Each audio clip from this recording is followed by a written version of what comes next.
योगी ही कर्म योगी हो सकता है। काम करता रहता, बोले क्या कर रहा, योग में भी नहीं जाता, क्लास भी नहीं करता, पट्टा संगठन में भी नहीं जाता। बोले स्वामी जी ने कहा था कर्म योग करने के लिए। अरे स्वामी जी ने कहा था पहले योग कर फिर कर्म योग होगा, योग के बिना कर्म योग नहीं होता, फिर और कुछ हो जाएगा वो तो।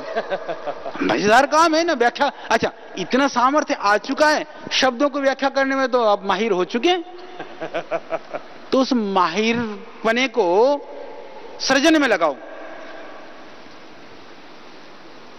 बस इतनी सी बात है। तो इस कार्य को, क्योंकि योग का कार्य कुछ समाप्त होने वाला काम नहीं है, बीच बीच में होगा ना, ठीक है, आंदोलन हुए और कुछ करना पड़ेगा, कहीं वो बाकी कार्य हैं। क्योंकि दो तरह के कार्य होते हैं, एक तो नित्य वाले कार्य होते हैं, एक नैमित्तिक वाले कार्य होते हैं। बाकी सब काम नैमित्तिक कर्म है, योग नित्य कर्म है। इसको नित्य कर्म की तरह से आपको जीवन में उतारना है, इस संकल्प के साथ आपको जाना है। क्यों कई बार आप लोग ये भी कहते हैं, अच्छा महाराज जी कभी तो योग के लिए जोर देते हैं, कभी कहते हैं तुम आंदोलन करो, तब कहते हैं पेड़ लगाओ, कभी कहते हैं ग्रामोद्योग का काम करो, कभी कहते हैं स्वदेशी का करो। क्या क्या करें, कंफ्यूज्ड हो जाते हो। लगता है ये क्या हुआ, पहले पहले मैं भी होता था थोड़ा थोड़ा। अब तो खुश हो जाओ, तुम्हारा ही पक्ष की बात है। उसके बाद में ये तो समझने की बात थी, हमको थोड़ी कम समझ में आती है ना, महाराज जी की समझ बहुत बड़ी है। अब तुम्हारी तो, तुमको तो हमारी जितनी भी नहीं आती, तब मेरे को परेशानी होती है, महाराज जी की कैसे समझोगे। तो छोटी सी बात है, पर योग तो पहले दिन योग सिखाने के लिए बुलाया था ना आपको जोड़ा था तो योग से ही जोड़ा था। इतनी सी बात समझने की है, योग सिखाने के लिए बुलाया था। ये सारे बैठे हैं बड़े बड़े महारथी लोग, योग करने तुम आए थे और बाकी को जोड़ा, योग से जोड़ा।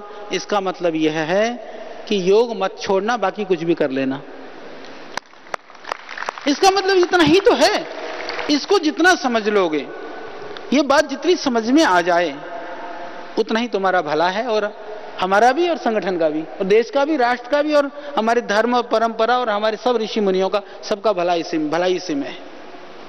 तो हमको इस योग की परंपरा को, इस योग के कार्य को नहीं छोड़ना है। इसीलिए वो निर्णय सही भी होगा। प्रतिदिन योग करोगे ना, बुद्धि शुद्धि होगी, तो बाकी तो दोष अपने आप मिट जाएंगे।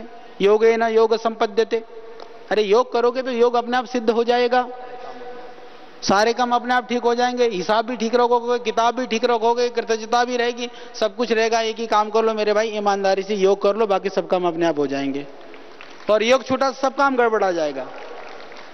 तो सब कुछ एक साधे सब सधे, सब साधे तो एक योग को साध लो, वह मूल है, वही लक्ष्य है, रास्ता भी वही है, पाना भी उसी को है, जाना भी वही है, पैदा भी योग से हुए थे, मरना भी योग के लिए है। बस इतना सोच लो। तो इतनी सी बात थी। तो निर्णय में ट्रांसपेरेंसी हो, समय के अनुसार हो, एक बिना लाग लपेट के राग द्वेष के हों, ये तो जरूरी है। क्योंकि आजकल भाई भतीजावाद का जमाना है, सब लोग अपने अपने को करने के लिए लगे रहते हैं। तो इसमें भी हमको आदर्श बन करके दिखाना है, और आप लोग सब अच्छा काम कर रहे हैं।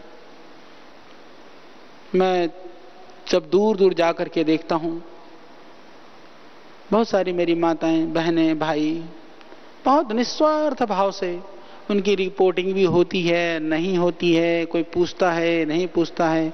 कुछ लोग तो मुझे ऐसे भी मिले जो हरिद्वार भी नहीं आया आज तक, जो संगठन से भी नहीं जुड़े, और विचित्र कहानी है कि वो रेगुलर क्लासें लगा रहे हैं। महाराज जी अपने क्लास की लिस्ट में भी वो क्लासें नहीं है, रेगुलर क्लासें लगा रहे हैं। इससे बड़ा एकलव्य की भावना और कुछ नहीं हो सकता। तो उन लोगों के प्रति भी हमें गर्व है। बात यह है कि यह कभी समाप्त होने वाला काम नहीं है। संस्कार को देखिए, आप अपने घर में देखिए ना, पता चलता है। मैं इतना ही कहता हूं, गृहस्थ भी बनना चाहिए। यदि गृहस्थ नहीं होंगे तो ना हम होते, ना आगे पीढ़ी होगी। जब भरा हुआ पेट होता है ना मेरे भाई, तब भूख की पीड़ा का बोध नहीं होता है।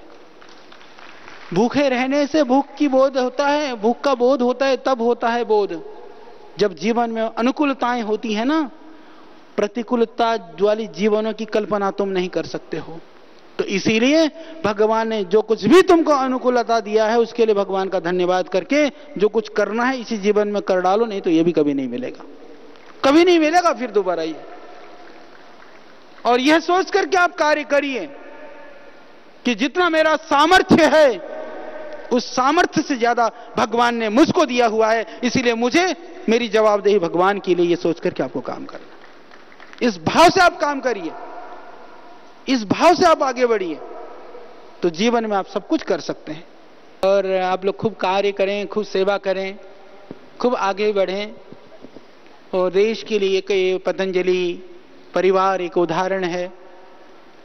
इस परिवार की मजबूती और दृढ़ता के लिए आज के जमाने में जहां पति पत्नी भी एक साथ न रहते हों, परिवार में विखंडता की स्थिति हो,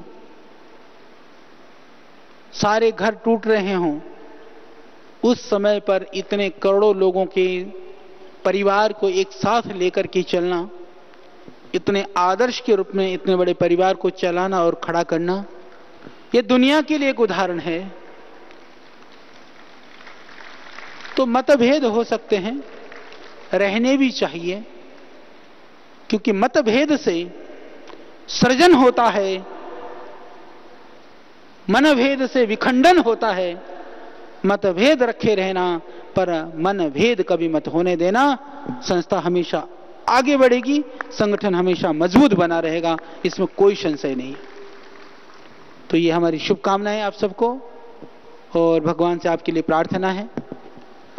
श्रद्धेय स्वामी जी जैसा नेतृत्व हमको मिला हुआ है, उसका आप लाभ लेकर के अपने जीवन को बनाइए। परिवार और समाज के लिए सोचते हुए, इस राष्ट्र की चिंता करते हुए आप आगे बढ़िए। बहुत बहुत आप लोगों को मेरी शुभकामनाएं। बहुत बहुत धन्यवाद। ओम।